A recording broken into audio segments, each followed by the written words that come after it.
Hey everyone, it's Seth with the Seth Brothers Team, and what I wanted to talk about today was property tax protesting. By now, everybody should have received a notice of appraised value for the properties they own.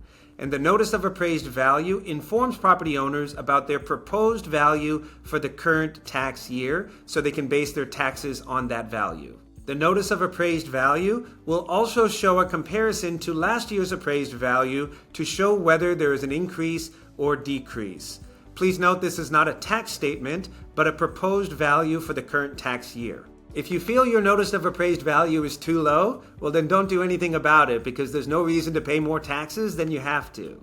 However, if you feel your appraised value is too high, you do have the right to protest this value, and the deadline to file a protest is May 15th at your local appraisal district. So here are some tips to protest your appraised value. Number one, if your appraised value is higher than what you purchased the home for in 2023, you can use your closing statement as evidence in the property tax protest hearing.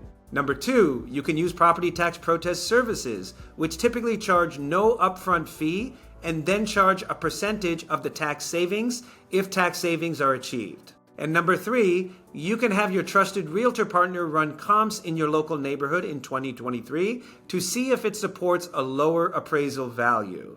This is a service we have provided to our clients in the past, and we'd be happy to do it for you as well. If you have any questions about property tax protesting or you need help with this service, please reach out to us. We'd be happy to help.